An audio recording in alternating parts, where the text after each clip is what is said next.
Día 2, Génesis capítulo 3. Ayer tuvimos un comienzo súper bonito de la Biblia, descubriendo cómo Dios creó este mundo, cómo nos creó a nosotros y cómo era esa relación inicial, perfecta entre Dios y el hombre. Vimos el hermoso diseño de Dios para este mundo y para nosotros y reflexionamos cómo sería si es que siguiéramos ese diseño o si es que lo hubiéramos seguido, porque hoy nos toca atravesar por lo que se conoce como la caída. Lo que yo diría que es realmente el segundo momento más triste de la historia de la humanidad después de la cruz. El capítulo 3 de Génesis comienza hablándonos de un personaje muy misterioso, pero que a lo largo de la Biblia iremos conociendo más. Se nos habla de una serpiente que era muy astuta más que todos los animales que Dios había creado. Se dice que ésta se acerca un día a la mujer y le pregunta: ¿con que Dios les ha dicho que no comerán de ningún árbol del huerto? Esto fue una mentira mezclada con verdad, como poniendo en duda la bondad de Dios detrás de esa orden que Él nos dio. Porque el mandamiento era en realidad que de un árbol no debían comer. Y Eva lo sabía. Y fue eso lo que le respondió a la serpiente. Pero esta vez lo que hizo la serpiente fue avanzar más allá. Después de implantar la duda, contradijo directamente a Dios.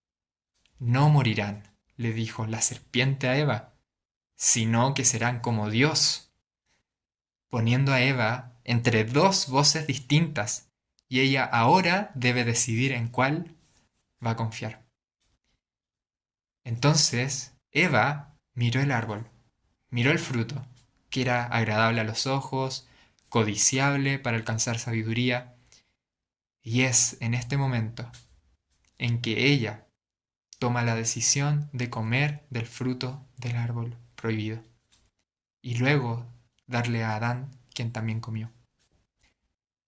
Y fueron abiertos sus ojos, se dieron cuenta que estaban desnudos, y ahora, en medio de un nuevo sentimiento, nunca antes experimentado, la vergüenza, cosieron hojas para tapar su desnudez. Al caer la tarde, oyeron, como de costumbre, la voz de Dios que se paseaba en el huerto. Imagínate esas tardes, paseando con Dios por ese hermoso jardín a la luz de su rostro, a la melodía de su voz, al abrigo de su amor. Pero esta vez ellos se escondieron de la presencia de Jehová. Dios llamó a Adán, a quien le había dado la primera responsabilidad. ¿Dónde estás?, le preguntó. Oí tu voz y tuve miedo, respondió Adán. ¿Has comido del árbol que te mandé que no comieses? Adán no asume su responsabilidad, algo que vamos a ver como un patrón hasta el día de hoy en el ser humano, y le echa la culpa al mismo Dios y a Eva, la mujer que tú me diste por compañera, me dio de comer. Dios mira a la mujer y Eva le echa la culpa a su vez a la serpiente. Entonces Dios pronuncia la maldición del pecado sobre la serpiente, sobre la mujer y sobre el hombre.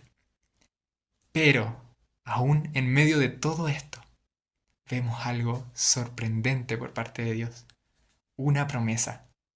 Porque Dios profetiza, en medio de todo esto, la derrota de la serpiente.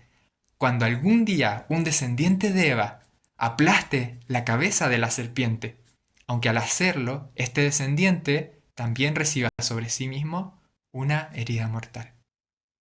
Así que sí, aunque el mundo se llena de tinieblas cuando el pecado entra en él, Dios hace resplandecer inmediatamente una luz de esperanza para la humanidad.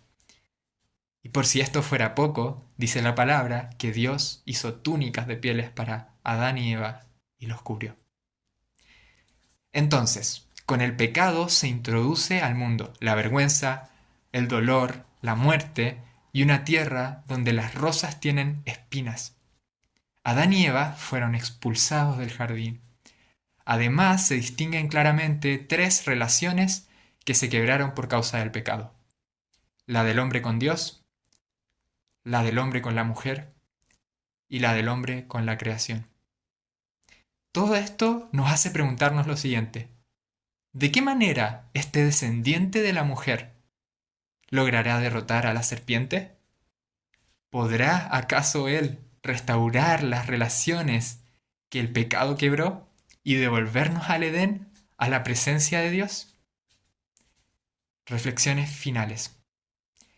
Esta serpiente que vemos en Génesis se revela en Apocalipsis que es Satanás, quien, habiendo sido creado por Dios en el pasado, se reveló un día, y desde entonces se opone a Dios y a su reino, aunque ya sabemos cuál va a ser su final. La palabra nos revela como características de Satanás que es un engañador y un mentiroso, y su objetivo, como dijo Jesús, es siempre matar, robar y destruir. Se distinguen en el capítulo que leímos hoy tres formas en las que Satanás con frecuencia engaña y es importante estar conscientes. 1. Poniendo en duda la bondad de Dios. 2. Mezclando la verdad con la mentira, o sea, tergiversando la verdad. Y 3. Contradiciendo directamente lo que Dios ha dicho. Adán y Eva tuvieron que decidir entre dos voces. ¿En cuál iban a confiar? ¿La de Dios o la de la serpiente?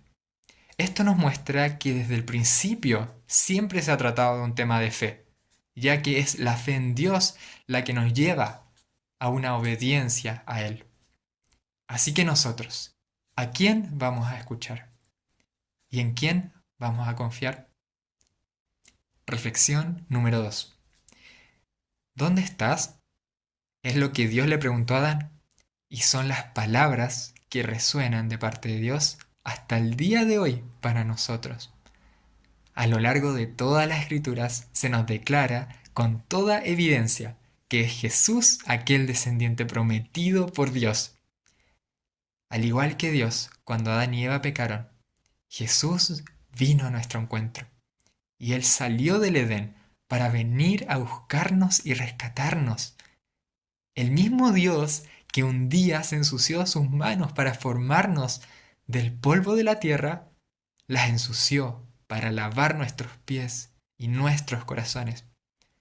Jesús fue a la cruz y al cargar nuestros pecados, cargó sobre sí mismo la maldición del pecado y así aplastó a la serpiente y la derrotó, aunque esto le costara la muerte.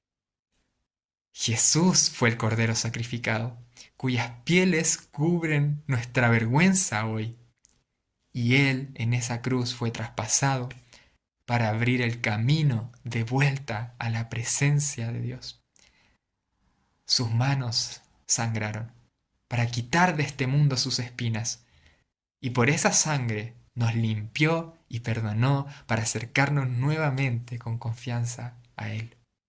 Como vamos a seguir descubriendo en este recorrido por la palabra, Jesús es el que fue prometido por Dios desde el principio. Muchas bendiciones.